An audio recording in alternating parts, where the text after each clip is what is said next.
ఎందుకన్నా మహేష్ కుమార్ గౌడ్ గారు అంటే అంత ప్రేమ? ప్రేమ అని కాదు, అతనితో పాటు పనిచేసిన సలహా ఇస్తున్నా నేను. బీసీల మీద ప్రేమతోటి మహేష్ అన్నకి ఒక సలహా ఇస్తున్నారు, తర్వాత మీ వర్కింగ్ ప్రెసిడెంట్ అన్నందుకు కొంచెం ఫైర్ అవ్వడం అనేది జరుగుతుంది. వాళ్ళ అంతర్గత విషయం. దానిపైన కేటీఆర్ గారు స్పందించాలంటే నీకు దమ్ము లేదా, నీకు ధైర్యం లేదా, నీకు అవకాశం వచ్చింది ఎందుకు ఉపయోగించుకుంటలేవు? అంటే రేవంత్ రెడ్డికి మహేష్ కుమార్ గౌడ్ గారు భయపడుతున్నారు. 100% భయపడుతున్నారు కాబట్టి ఏం జరిగిందో చెప్పలేరు కాబట్టి ప్రతిపక్ష నాయకుడిని స్పందించాలని అంటున్నారు. మీ అనలైజ్ ప్రకారం ఎవరు ఉండొచ్చనా మీనాక్షి నటరాజన్ అంటే ఆ ఇష్యూ వెనక? ముఖ్యమంత్రి గారి హస్తం ఉందని ప్రతి ఒక్కరు చెప్తున్నారు కాంగ్రెస్ నాయకులు. మహేష్ గౌడ్ తెలియదా? మానవత్వం ఎందుకు కనిపిస్తారు? ఆయన అనడానికి ధైర్యం చాలకనే కదా మా మీద వేసి బట్టగాల్చి మా మీద వేస్తున్నాడు. మాకేం సంబంధం బీఆర్ఎస్ వాళ్ళకి? సరే అన్న, ఒక బీసీ బిడ్డగా చెప్పండి, బీసీలకు బీఆర్ఎస్ పార్టీ ప్రథమ స్థానం ఇస్తుందని చెప్పేసి అనుకుంటున్నారు. ఫస్ట్ స్పీకరే బీసీ అండి, ఇంకేం కావాలి అంతకంటే? రీసెంట్ గా మనం ఏ ప్రసంగాలు చూసినా రేవంత్ రెడ్డి కిషన్ రెడ్డి మధ్యలోనే వార్ నడుస్తుందన్న. సో ఇక్కడ బీఆర్ఎస్ పార్టీ పని అయిపోయింది, ఇంకా బీఆర్ఎస్ పార్టీని 6 గ్యారంటీలు ఎక్కడికో ఎగిరిపోయింది. కిషన్ రెడ్డి ఒక రూపాయి కూడా సెంట్రల్ నుంచి తెలంగాణకు తెచ్చింది ఎవరెవరుగా పెట్టింది లేదు. ఇదంతా డైవర్స్ పాలిటిషియన్ లో భాగం. నన్ను ఎవ్వరు బయటికి పంపే మగాడు పుట్టలేడు, నన్ను ఎవ్వరు టచ్ చేయలేడు అన్నట్టు కిషన్ రెడ్డి గారు కూడా చెప్తున్నట్టు. అంబర్పేట ఫ్లైఓవర్ నడిపితే తెలుస్తుంది కిషన్ రెడ్డి గారు ఎంత పని మంత్రులు. మొన్నటి వరకు కేసీఆర్ కేటీఆర్ అని తిట్టినటువంటి రేవంత్ రెడ్డి గారు సడన్ గా కిషన్ రెడ్డి గారిని ఎందుకు టార్గెట్? కేటీఆర్ గారు, హరీష్ రావు గారు పొద్దున లేస్తే 24/7 ప్రజల పక్షాన ప్రజలకు జరుగుతున్న అన్యాయాల మీద రేవంత్ రెడ్డి గారు చేసిన అవినీతిని అన్ని బయట పెడుతున్నారు కాబట్టి రేవంత్ రెడ్డి గారు నిద్ర పడతలేదు. పాపం రేవంత్ రెడ్డికి ఎవరు దొరకనట్టు పోయి కిషన్ రెడ్డిని పట్టుకున్నారు. ప్రజలన్నీ గమనిస్తున్నారు. రాబోయే ఎన్నికల్లో పక్క బుద్ధి. వెల్కమ్ టు తెలంగాణ వెలుగు, నేను మీ రాజు. ప్రస్తుతం కాంగ్రెస్ పార్టీలో జరుగుతున్నటువంటి పరిణామాలు, ఏకంగా రాజ్యసభ సీటు మిస్ కావడం అనేది అంటే కాంగ్రెస్ పార్టీలో ఏం జరుగుతుంది, ఎవరు కోవట్లు ఉన్నది అనేది కూడా, కోవట్ రాజకీయాలు ఎలా జరుగుతున్నాయి అనేది కూడా తెలుసుకోవచ్చు. ఇదే అంశంపైన మాట్లాడడానికి ప్రస్తుతం మనతో పాటు బీఆర్ఎస్ పార్టీ రాష్ట్ర నాయకులు నాగేష్ ముదిరాజ్ గారు ఉన్నారు. నమస్తే నాగేష్ అన్న. నమస్తే. ఎట్లున్నారన్న? సూపర్, బాగున్నా. మీరు ఎలా ఉన్నారు? మేము బాగున్నామన్నా. అండ్ కాంగ్రెస్ పార్టీ గురించి అన్న మాట్లాడితే, కాంగ్రెస్ పార్టీలో చాలా సీనియర్ వ్యక్తి మీరు గతంలో, ఇప్పుడు కాదనుకోండి. సో అయితే కాంగ్రెస్ పార్టీలో ఒక సైడ్ చూసుకున్నట్టయితే ఏకంగా రాజ్యసభ సీట్ నామినేషన్ క్యాన్సిల్ కావడం, అది కూడా తెలంగాణ పార్టీ ఇన్ఛార్జ్ మీనాక్షి నటరాజన్ గారు కావడం, ఇక్కడ పిసిసి అధ్యక్షుడు మహేష్ కుమార్ గౌడ్ కావచ్చు, తర్వాత రేవంత్ రెడ్డి గారు కావచ్చు, వీళ్ళపైన అభియోగాలు నడుస్తున్నాయి. ఒక బీసీ బిడ్డగా మహేష్ కుమార్ గౌడ్ గారి పాత్ర ఏమైనా ఉందనుకోవచ్చా దీంట్లో? నేను నిన్న పేపర్లో చూసిన మహేష్ కుమార్ గౌడ్కి అడిగి తన్నించుకోవడం చాలా అలవాటు. ఎందుకు ఈ మాట చెప్తున్నానంటే, రాజ్యసభ సీటు కాంగ్రెస్ వాళ్ళది పోతే కేటీఆర్ గారు ఎందుకు స్పందించాలి? కేటీఆర్ గారు స్పందించాలని అనడంలో అర్థమేమో. నీకు లేదా దమ్ము? నీకు తెలియదా? గాంధీ భవన్ గోడలకు తెలుసు, కార్యకర్తలకు తెలుసు, పిసిసి ఆఫీస్ బేరర్లకు తెలుసు, రాష్ట్ర మంత్రులకు తెలుసు ఎవరున్నారో, ఎవరు కోవట్టు చేస్తే మీనాక్షి నటరాజన్ గారు రాజ్యసభ సీటు పోయిందో. మా గౌరవ వర్కింగ్ ప్రెసిడెంట్ కేటీఆర్ గారు నిన్న మొత్తం కుల్లం గోడలు బద్దలయ్యేటట్టు ఏ విధంగా ఆమెకు అన్యాయం జరిగిందో ఓపెన్గా చెప్పింది. మహేష్ గౌడ్ గారు తెలుసు, మహేష్ గౌడ్ గారు కూడా, కానీ ఆయన ధైర్యం చేయలేకపోతాడు. ఆయన కోరుకుంది బీసీ బిడ్డ ముఖ్యమంత్రి, నీకు అవకాశం వచ్చింది, నీకు దమ్ము ధైర్యం ఉంటే ఏఐసిసి ఈ మధ్య 3 మెన్ కమిటీ అని ఇస్తుంది. పంజాబ్లో, జమ్మూ కాశ్మీర్లో, ఎక్కడైతే రాష్ట్రాల్లో కుమ్ములాటలు ఉంటాయో పార్టీ బలం చేకూర్చని చేస్తుంది.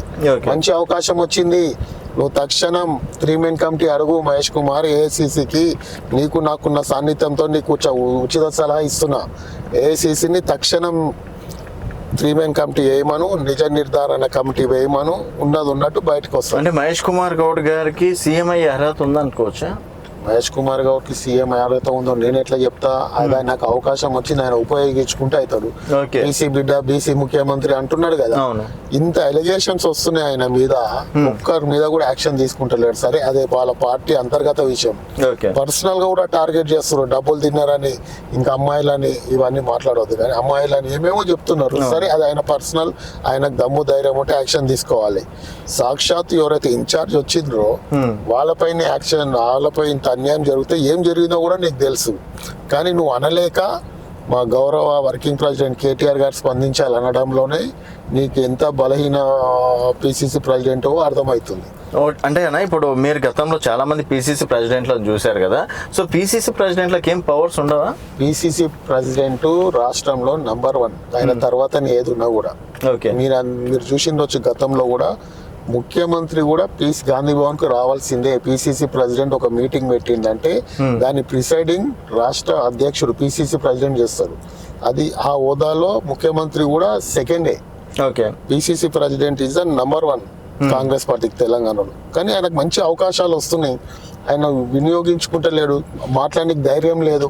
ఇప్పుడు కేటీఆర్ గారు స్పందించారు, ఇక రేవంత్ రెడ్డి గారికి, ఇక మహేష్ గౌడ్ గారికి ఎంత చేరుతుందో చూద్దాం కదా, ఎందుకంటే ఆయన అనలేకపోతుంది. అంటే నాకు ఇక్కడ మీ మాటలు చూస్తుంటే అన్న, మహేష్ కుమార్ గౌడ్ గారు ఒక బీసీ బిడ్డగా ఈరోజు మంచి పదవి ఉంది, సో ఆ పదవిని కరెక్ట్ యూజ్ చేసుకోవాలని ఒక సలహా ఇస్తున్నారు మీ మధ్య ఉన్నటువంటి సాన్నిహిత్యం ప్రకారం, అంతేనా? తప్పకుండా బీసీ బిడ్డని ఆయన కూడా అంటుండ్రు, రాబోయేది నెక్స్ట్ బీసీ ముఖ్యమంత్రి వస్తారు అంటున్నారు కదా. మళ్ళీ నీకు వచ్చిన అవకాశాలు ఎందుకు వినియోగించుకుంటారు మహేష్ కుమార్ గౌడ్ గారు అని అడుగుతున్నాను. అంటే ఎవరైనా తొక్కే ప్రయత్నం చేస్తున్నారు పిసిసి అధ్యక్షుని కూడా? ఇప్పుడు మొన్న ఒక ఛానల్ వచ్చింది, వేస్ట్ దిగోత్సవం ఏదో పిసిసి ప్రెసిడెంట్ అన్నారు, దాని తర్వాత డబ్బులు తిన్నారు అన్నారు, ఇంకా ఏదేదో పలు రకాలుగా. ఈ విషయంలో కూడా మహేష్ గౌడ్ గారికి కాదు, నేను మళ్ళీ చెప్తున్నా, గాంధీ భవన్ గోడలకు కూడా తెలుసు ఎవరు దీని వెనుక ఉన్నారో. ఎందుకన్నా మహేష్ కుమార్ గౌడ్ గారు అంటే అంత ప్రేమ అని కాదు, అతనితో పాటు పనిచేసిన సలహా ఇస్తున్నా నేను, ఉచిత సలహా. ఇప్పుడు ఇతను డైరెక్ట్ ఈ మధ్య అంటే తెలుస్తుంది నాకు, కొంతమంది కాంగ్రెస్ సీనియర్ నాయకుల ద్వారా, ఆఫీస్ బేరర్ల ద్వారా ఈ మధ్య రాహుల్ గాంధీ గారు డైరెక్ట్ ఫోన్ చేస్తున్నట. ఇంతకంటే మంచి అవకాశం ఏముంది నీకు? ఇంతకంటే ఒక 3-man కమిటీ తీసుకురా, ఎవరున్నారో, పెద్ద ఇష్యూనే కదా. ఒక రాజ్యసభ సీటు ఈ కష్టకాలంలో కాంగ్రెస్ పార్టీ చేజారిపోయిందంటే దీన్ని నువ్వు నిరూపించుకొని నువ్వు దాన్ని పట్టుకుంటే నీకు అవకాశం వస్తుంది కదా. బీసీ బిడ్డగా చెప్తున్నారు, మీరు బీసీ అంటారు కాబట్టి బీసీ బిడ్డగానే చెప్తున్నా. ఓ బీసీ బిడ్డ ముఖ్యమంత్రి కావాలని నాకు కూడా ఉంటది కదా, సాన్నిధ్యం ఉంది కదా ఆయనకు, నాకు ఎందుకు ఉపయోగించుకుంటా లేవు? అయితే ఇక్కడ అనలేక మా కేటీఆర్ గారు నోటి ద్వారా ఎందుకు అనిపిస్తున్నావు అని నేను అంటున్నా. సో ఇక్కడ ఒకటి కేటీఆర్ గారు ఎవరికి భయపడరు, కుల్లం ఉన్నది. నాగేష్ అన్న ఇక్కడ ఒకటి బీసీల మీద ప్రేమతోటి మహేష్ అన్నకి ఒక సలహా ఇస్తున్నారు, తర్వాత మీ వర్కింగ్ ప్రెసిడెంట్ అన్నందుకు కొంచెం ఫైర్ అవ్వడం అనేది జరుగుతుంది. ఇప్పుడు వాళ్ళ అంతర్గత విషయం, దానిపైన కేటీఆర్ గారు స్పందించాలంటే నీకు దమ్ము లేదా, నీకు ధైర్యం లేదా? నీకు అవకాశం వచ్చింది ఎందుకు ఉపయోగించుకుంటలేవు? రేవంత్ రెడ్డి అంటే భయమా? ఓకే, అంటే రేవంత్ రెడ్డికి మహేష్ కుమార్ గౌడ్ గారు భయపడుతున్నారు? 100% భయపడుతున్నారు కాబట్టి, ఏం జరిగిందో చెప్తలేరు కాబట్టి ప్రతిపక్ష నాయకుని స్పందించాలని అంటున్నాడు. అంత జరిగినా కూడా నువ్వు ఒక్కరి మీద కూడా యాక్షన్ తీసుకుంటలేవు. మాజీ మంత్రి షబీర్ అలీ గారు అన్నారని మాటలు అన్నారు, ఏమైనా యాక్షన్ తీసుకున్నావా? ఇదేదో క్రమశిక్షణ కమిటీ ఛానల్ అయితే వచ్చిందో నువ్వు అసమర్థత పిసిసి ప్రెసిడెంట్ అని, అది ముఖ్యమంత్రికి సంబంధించిన ఛానల్ అని అందరు అంటారు. అంటే ఆ ఛానల్ వచ్చిన ఏది పట్టించుకోవద్దని చెప్పేసి అన్నారు కదా. అది తర్వాత విషయం, వచ్చిందైతే వచ్చింది కదా, దాని టెలికాస్ట్ అయింది కదా, దానిపైన మన యాక్షన్ తీసుకున్నావా? కంప్లైంట్ అని ఇచ్చినావా? రాహుల్ గాంధీ గారితో మీతో టచ్ లో ఉన్నప్పుడు రాహుల్ గాంధీ గారి దగ్గర పోయి మొర పెట్టుకున్నావా? ఇంత పెద్ద ఇష్యూ జరిగినాక నువ్వు చూసి చూడనట్టు పోతే కార్యకర్తలకు, ఆఫీస్ బేరర్లకు నీ మీద ఏం నమ్మకం వస్తుంది? అంటే పిసిసి అధ్యక్షుడు నుంచి మహేష్ కుమార్ గౌడ్ గారిని తప్పించే ప్రయత్నం ఏమైనా చేస్తున్నారు? అది వాళ్ళ అంతర్గత విషయం, దాని నుంచి మనకు తెలియదు. ఎప్పుడైతే మా నాయకుడు స్పందించాలన్నందుకే మాకు కోపం వచ్చింది.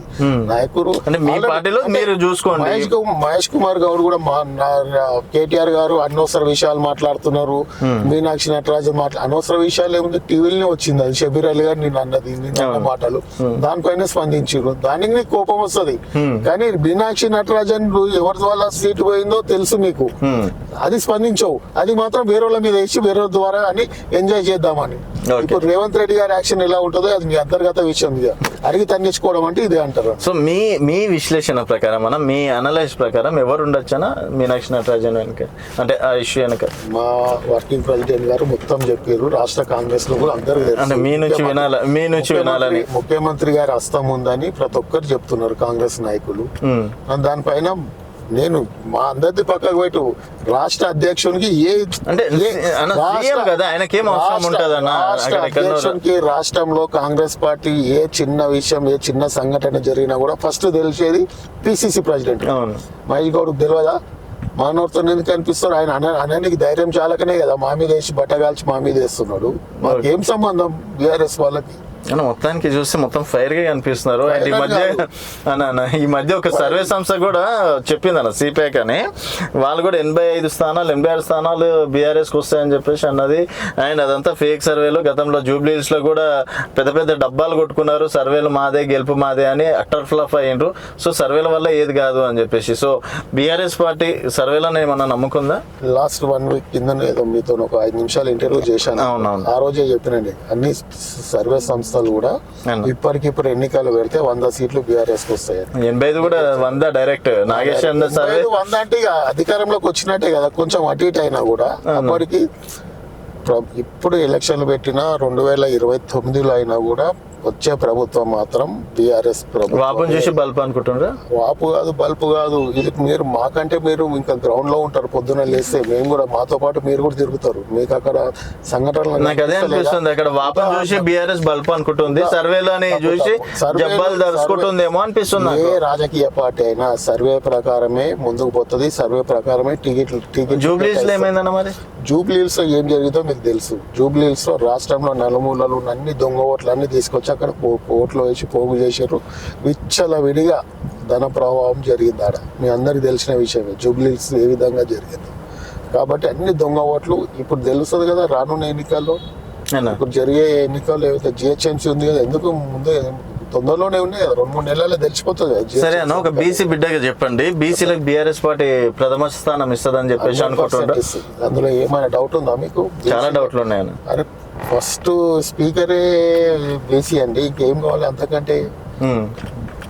తెలంగాణ రాష్ట్రం ఏర్పడ్డాక తొలి స్పీకర్ ఎవరు? మధుసూదన్ చారి బీసీ కాదా?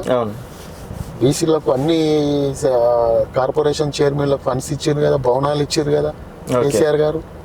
కుల సంఘాలకు భవనాలు ఇచ్చారు, చైర్మన్లను ఇచ్చారు. దాన్ని వీళ్ళు కాపీ కొడుతున్నారు కదా. బీసీలకు ప్రథమంగా ఉండేదే రాష్ట్రంలో బీఆర్ఎస్ పార్టీ అండగా ఉంటుంది. ఓకే అన్న. అండ్ ఇంకోటి చూసుకున్నట్టయితే మొన్న రీసెంట్గా బండి సంజయ్ గారు అంటే సిరిసిల్లకి వెళ్తే కూడా అక్కడ ఎస్పీ వాళ్ళు కూడా కేటీఆర్ సైడే ఉన్నారు. కేటీఆర్కి అంటే ఇంకా అధికారంలో ఏమన్నా ఉన్నామని ఫీల్ అయిపోయి మీరు అధికార దుర్వినియోగం అధికారులను ఏమన్నా వాడుకుంటున్నారా? మేము కాదు, ఎస్పీ గారు రాకపోతే కేటీఆర్ గారి పైన నిందలు ఎందుకు? కాంగ్రెస్ పార్టీ అధికారంలో ఉంది రాష్ట్రంలో. బండి సంజయ్ గారు బీఆర్ఎస్ పార్టీ కాదు. మీరు ఏదో ఊహించుకుంటున్నారేమో. ప్రతిదీ కేటీఆర్ అతని కొడుకు విషయంలో బీఆర్ఎస్ పార్టీ మొదటగా స్పందించింది. కేటీఆర్ గారి నాయకత్వంలో మేమందరం దాన్ని ప్రతి ఒక్కటి బయటికి తీసుకొచ్చినాము, దాని వెలుగులోకి తీసుకొచ్చినాము. ఈ రోజు వారు జైల్లో ఉన్నట్టే కారణం బీఆర్ఎస్ పార్టీ. అది మైండ్ లో పెట్టుకొని ఏదో ఈ రాష్ట్రంలో ఇంకా బీఆర్ఎస్ ప్రభుత్వమే నడుస్తున్నట్టు మా కేటీఆర్ గారి పైన ఎందుకు నీ ఏడుపు? ఎస్, కొడుకు జైల్లో ఉన్నాడు కాబట్టి కొంచెం ఫ్రస్ట్రేషన్ లో ఇక ఏముంది, అది ఉండొచ్చు ఆయనకు బాధ. దాన్ని మేము ఎవరు చేసింది వాళ్ళ అనుభవించారు. సార్ ఇంకోటి మీరేమంటున్నారు అంటే అంటే బీఆర్ఎస్ పార్టీ బీజేపీకే పోటీ ఉంటుంది, కాంగ్రెస్ ఉండదని రీసెంట్గా కేటీఆర్ గారు చెప్పారన్న. తర్వాత ఇంకోటి కాంగ్రెస్ ఏమంటుంది, మాకు బీజేపీకే పోటీ ఉంటుంది, బీఆర్ఎస్ లెక్కలోకి తీసుకోమని చెప్పేసి వాళ్ళు చెప్పినటువంటి మాట. సో ఇక్కడ ఏంటంటే రీసెంట్గా మనం ఏ ప్రసంగాలు చూసినా రేవంత్ రెడ్డి కిషన్ రెడ్డి మధ్యలోనే వార్ నడుస్తుందన్న. సో ఇక్కడ బీఆర్ఎస్ పార్టీ పని అయిపోయింది. ఇంకా బీఆర్ఎస్ పార్టీని పలికి పేరు పలికి అనవసరంగా ఎందుకు హైలైట్ చేద్దామని అనుకుంటున్నారా? ఎట్లా? ఇప్పుడు 6 గ్యారంటీలు ఎక్కడికో ఎగిరిపోయినాయి. ఈ కిషన్ రెడ్డి ఒక రూపాయి కూడా సెంట్రల్ నుంచి తెలంగాణకు తెచ్చింది ఎవరెవరుగా పెట్టింది లేదు. వీళ్ళిద్దరు కావాలని, వీళ్ళిద్దరు అపూర్వ సహోదరులను ఇంతకుముందన్నా ఇప్పుడేమో ఈ మధ్య ప్రేమికులు ఉత్తరాలు రాసుకుంటారు ప్రేమ పౌరాల్లాగా. ప్రజలకు ఉన్నది అన్ని మర్చిపోయి అసలు ఒక హామీ ఇక్కడ నెరవేర్చలేరు. మొత్తం వ్యతిరేకత ఉంది కాంగ్రెస్ మీద, బీజేపీ మీద. ఇదంతా డైవర్స్ పాలిటిషియన్ లో భాగంగానే నన్ను ఎవరు ఏం పీకలేరని కిషన్ రెడ్డి, నన్ను ఎవరు తట్టుకోలేరు మెడల్ బట్టి నూపుతామని డ్రామాలు. ఇదంతా ప్రజలని సైడ్ ట్రాక్ చేయడానికి, తప్పుదోవ పట్టించడానికి డ్రామాలు. కానీ తెలంగాణ ప్రజలు విఘ్నులు. వీళ్ళ డ్రామాలు గత 10 రోజుల నుంచి చూస్తున్నారు. వీళ్ళతో అయ్యేది లేదు, పోయేది లేదు. నేను ఈ విధంగా ఒకటే చెప్తున్నా కిషన్ రెడ్డి గారికి, అంత పెద్ద ఇన్సిడెంట్ జరిగింది, 40 లక్షల టన్నుల బొగ్గు మాయమైంది అనేసి మొత్తం అందరికి కోడై కూర్చుంది రాష్ట్రంలో. నువ్వు ఆ శాఖ మంత్రివే కదా, నువ్వు ఇంట్లో కూర్చొని ప్రేమ పౌరం లేక ఉత్తరాలు రాస్తే ఎవరి కోసము కొంచెం చూడండి, కొంచెం పోయిందండి. నువ్వు ఒక మంత్రివి కిషన్ రెడ్డి గారు, నువ్వు ఈ మీద యాక్షన్ తీసుకోకపోతే ఏం లాభం? కొంచెం హరీష్ రావు గారిని చూసి మీరు చాలా నేర్చుకోవాలి. స్పాట్లోకి వెళ్ళండి మీరు, ఓకే ఏం జరిగిందో తెలుస్తుంది అక్కడ మీకు. అంటే కేవలం ఈ సింగరేణి విషయం కాదన్న, ప్రతి ఒక్క ఇష్యూలో కూడా కిషన్ రెడ్డి తోటి నా డి అంటే డి అని చెప్పేసి కిషన్ రెడ్డి గారు కూడా నన్ను ఎవ్వరు బయటికి పంపే మగాడు పుట్టలేడు, నన్ను ఎవ్వరు టచ్ చేయలేడు అన్నట్టు కిషన్ రెడ్డి గారు కూడా చెప్తున్నట్టు. ఎంతో మంది రాజకీయంలో వచ్చిరు పోయారు, నన్ను పట్టుకోలేరు, నన్ను ఢీ కొట్టలేరు. ఇవన్నీ నీ పనితీరు ఏందో అంబర్పేట ఫ్లైఓవర్ నడిపితే తెలుస్తుంది కిషన్ రెడ్డి గారు. నువ్వు ఎంత పనిమంతుడు, ఎన్ని సంవత్సరాలు టైం తీసుకుంటావు దానికి. నీతో ఏమీ కాదు. మీకు ఆ పదవులు వచ్చినాయంటే నేను మళ్ళీ చెప్తున్నా, బికాజ్ ఆఫ్ ఓన్లీ తెలంగాణ పుణ్యాననే మీకు ఆ పదవులు వచ్చినాయి. అంతేగాని మీరు ఏదో ఊడ్చి వేసి మీరు ఏదో సాధిస్తారనేసి ప్రజలు కూడా నమ్మకం లేదు మీ మీద. ఇంత అధికారంలో 2వ, 3వసారి వచ్చారు. మీరు తెలంగాణకు చేసింది ఏంది? ఒక మాట, ఒక ప్రాజెక్ట్ ఏం తీసుకొచ్చారు చెప్పారు? ఎన్ని కోట్ల నిధులు తీసుకొచ్చారు చెప్పని. అధికారం మీరే కదా సాక్షాత్తు. ఇంత పెద్ద మళ్ళీ నేను చెప్తున్నా, సింగరేణిలో ఇంత 50,000 బకాయిలు ఉన్నాయంట రాష్ట్ర ప్రభుత్వం. రేవంత్ రెడ్డి గారి మీద అడగండి రేవంత్ రెడ్డి గారిని నిలదీయరు, ఒక అడగారు. అది కూడా కొంచెం చూడండి, కొంచెం చెయ్యండి. అంటే ఇదా నీ పనితనము? ఖండిస్తున్నారు. ఓన్లీ నువ్వురా నేను తిడతా, నువ్వు పాడు నేను తిడతా. ఈ డ్రామాలన్నీ ఎవరికి చూపిస్తున్నారు? అంటే వీళ్ళకి ఏదో ఆస్కార్ అవార్డు రావాలన్నట్టు పోటీ పడుతున్నారు ఏమో అనిపిస్తుంది ఇద్దరు. అంటే కాదు రేవంత్ రెడ్డి గారు అట్లా ఉన్నాయి వీళ్ళ మాట. మొన్నటి వరకు కేసీఆర్ కేటీ అని తిట్టినటువంటి రేవంత్ రెడ్డి గారు సడన్ గా కిషన్ రెడ్డి గారిని ఎందుకు టార్గెట్ చేస్తారు? వాంటెడ్లీ వాళ్ళు ఏదో ఇక ఈ రాష్ట్రంలో మేమే ఉన్నాం, ఇక బీఆర్ఎస్ ని అసలు టచ్ చేసే మొగోలిక పుట్టలేదు. ఇప్పుడు రాబోయే రోజుల్లో కూడా ప్రజలలో మీరు ఏ గ్రామంలో ఏ మారుమూల పోయినా కేసీఆర్ గారు రావాలి, కేసీఆర్ గారి పరిపాలన తప్పించి ఇంకొక ముచ్చట లేదు, ఇంకొక మాట లేదు. దానికి తోడు కేటీఆర్ గారు, హరీష్ రావు గారు పొద్దున లేస్తే 24/7 ప్రజల పక్షాన, ప్రజలకు జరుగుతున్న అన్యాయాల మీద, ప్రభుత్వ వ్యతిరేక విధానాల మీద ప్రజలకు మద్దతు తెలుపుతూ రోజు వాళ్ళ వెంటనే ఉంటున్నారు. కాబట్టి వీళ్ళకి డైజెషన్ అయితే లేదు. ప్రతిదీ రేవంత్ రెడ్డి గారు చేసిన అవినీతిని అన్ని బయట పెడుతున్నారు. కాబట్టి రేవంత్ రెడ్డి గారు నిద్ర పడతలేదు. పాపం రేవంత్ రెడ్డికి ఎవరు దొరకనట్టు పోయి కిషన్ రెడ్డిని పట్టుకున్నారు. అసలు ఎవరు నమ్మరు. తెలంగాణ ప్రజలు అయితే అస్సలు నమ్మరు. ఇదంతా డ్రామాలని అర్థమైపోయింది వాళ్ళకు. అంటే బీజేపీని తీసి పడేస్తున్నారా? అసలు బీజేపీకి ఏముందండి? అసలు తీసి పడేది 8 మంది ఎంపీలనా, 8 మంది ఎమ్మెల్యేలు ఉన్నది ఏముందని అసలు బీజేపీకి. ఎమ్మెల్యేలతో మాట్లాడతాం ఫస్ట్, ఎంపీల తర్వాత వస్తా. కానీ ఎంపీలు ఉన్నా కూడా ఏం ఉడగబెట్టిరని, ఈ రాష్ట్రానికి ఏం తీసుకొచ్చిరని. మా రాజ్యసభలోనైనా మా ఎంపీలు నిలబడి కొట్లాడుతున్నారు ప్రతి అంశం పైన. ఒక్క ఎంపీ ఏం తీసుకొచ్చింది చెప్పండి, ఒక్కసారైనా మాట్లాడిరా పార్లమెంట్ లో? సో మొత్తానికి మీరు ఒక ఊహలో బతికేస్తున్నారేమో. ఆ సర్వేలు ఈ సర్వేలు చెప్పంగానే కేటీఆర్ గారి స్పీచ్, హరీష్ రావు గారి స్పీచ్ తోటి మేము అధికారంలోకి వచ్చేసామని నాకైతే ఊహలో బతికేస్తున్నారేమో అనిపిస్తుంది. సర్వేలు మేము ఏ రోజు చేయించలేదు. ఇప్పుడు జరుగుతున్న సర్వేలు స్వతంత్రంగా వాళ్ళు చేసుకుంటున్నారు. ఈ రాష్ట్రంలో ప్రస్తుత పరిస్థితులు ఏ విధంగా ఉన్నాయో వాళ్ళు చూసి హైదరాబాద్ నుంచి బయటికి వెళ్ళాను ఒకసారి. హైదరాబాద్ లో ఉన్నంత మాత్రాన బీఆర్ఎస్, ఇక్కడ ఏదో ఎమ్మెల్యేలు ఉన్నంత మాత్రాన నేను అదే చెప్తున్నా కదా. పొద్దున్న లేస్తే రాత్రి వరకు హైదరాబాద్ అని కాదు, మొత్తం రాష్ట్రంలో బీఆర్ఎస్ వాళ్ళే పర్యటిస్తున్నారు. కాంగ్రెస్ చేసిన అక్రమాలు, అవినీతిని బయట పెట్టేదే బీఆర్ఎస్. మీరు కూడా ప్రతిదీ మీరు గమనించండి, చూడండి ఏ జిల్లాలో ఏ విధంగా జరుగుతుంది, రైతులు ఏ విధంగా గోసపడుతున్నారు. ఈ రోజు వరకు కూడా పండించిన పంట గిట్టుబాటు ధర లేక కొంటలేరు, రోడ్ల మీద కళ్ళాలలో ఉన్నాయి. అంతెందుకు ఇంత వర్షం వస్తుంది, ముఖ్యమంత్రి గారు ఎక్కడ పోయిన ఇంత పెద్ద ఒక్క వర్షానికి మొత్తం హైదరాబాద్ మునిగిపోయింది. ఎన్ని మాటలు అన్నాడు అప్పుడు? ఇప్పుడు నువ్వు దొవిన బాయిలలో ఏమన్నా చెత్త గిట్ల ఉన్నదేమో, కవర్లు ఉన్నాయేమో రోడ్ల మీద బాయిలలో, కొంచెం ఆ కవర్లైనా తీపియని ముఖ్యమంత్రి. అధికారులు మాట వినకపోతే ఎవరిది తప్పు, ఎవరిది చేతగానితనము, ఎవరిది చేత? ఈ ఒక్కసారి మాఫ్ నెక్స్ట్ టైం చేయాలంటే నువ్వు అసమర్థుమే కదా. ఒకసారి అయిపోయింది, వర్షం వదిలేస్తున్నా, ఈసారి మంచిగా చేయండి అంటే అర్థమేముంది? ఓకే, చేతగానితనమే కదా అది. సో మున్సిపల్ శాఖ విషయంలో ఫెయిల్యూర్ అయినట్టేనా? మున్సిపల్ విద్య ప్రతిదీ ఫెయిల్యూర్. అసలు మొత్తం రాష్ట్ర ప్రభుత్వమే ఫెయిల్. మొత్తానికి ఒక మంత్రి గతంలో కాంగ్రెస్ లో ఉన్నప్పుడు కూడా కాంగ్రెస్ గవర్నమెంట్ ఉండే కదా అన్న, మరి ఇంత పరిస్థితి ఇలాంటి పరిస్థితి ఉండే అంటారా? ఇలాంటి పరిస్థితి లేకుండే కాంగ్రెస్ ప్రభుత్వం అప్పుడు ఉన్నప్పుడు, రాజశేఖర్ రెడ్డి గారు ఉన్నప్పుడు ఇటువంటి పరిస్థితి లేదు. మరో రాజశేఖర్ రెడ్డి అని పోల్చుకుంటున్నారు కదా కాంగ్రెస్ కార్యకర్తలు. ఎవరు పోల్చుకుంటలేరు. అది ఆయనకంత ఆయన అనుకుంటున్నాడేమో. ఆయన ఒకరు రాజశేఖర్ రెడ్డి లాగా ఆ ధోతి కడితేనే అయితే లేదు ఆయనకి, ఇంకా పోల్చుకోవడం అంటే చాలా దూరం కదా వాళ్ళు. కాబట్టి అవన్నీ ఉట్టి మాటలు. అవన్నీ ప్రజలన్నీ గమనిస్తున్నారు. రాబోయే ఎన్నికల్లో పక్కా బుద్ధి. సో మొత్తానికి మీ ప్రియమైన దోస్తుకి సహచరుడు అనుకోవచ్చు, ఇంకేదన్నా అనుకోవచ్చు, మహేష్ కుమార్ గౌడ్ గారికి ఒక మాటలు ఏం చెప్తారన్న? నేను మళ్ళీ చెప్తున్నా, నీకు అవకాశం వచ్చిన దాన్ని వృధా చేసుకోకు మహేష్ కుమార్ గౌడ్ గారు. నీకు అవకాశం వచ్చినప్పుడు దాన్ని ఒడిసి పట్టుకో. అది అదృష్ట దేవత వచ్చి తలుపు కొట్టినప్పుడు అంటే మనం మెలకువతోనే ఉండాలంట. నువ్వు ఇంకా గాఢ నిద్రలోనే ఉన్నావు, నీకు అవకాశాలు చేజారిపోతున్నాయి. దాన్ని ఒడిసి పట్టుకో, అప్పుడు నీ విలువేందో తెలుస్తుంది నీకు. సో ఫస్ట్ థ్యాంక్స్ మీకే చెప్పుకోవాలి అయితే ఈ సలహా ఇచ్చినందుకు. సో థ్యాంక్ యూ అన్న, thank you so much. So ప్రతిపక్షంలో ఉన్నా కూడా పెద్ద మనసుతోటి మహేష్ కుమార్ గౌడ్ గారికి సలహా ఇచ్చినందుకు. సో ఇది నాగేష్ ముదిరాజ్ గారితో స్పెషల్ చిట్ చాట్. మరొక మళ్ళీ కలుద్దాం. చూస్తూనే ఉండండి తెలంగాణ వెలుగు.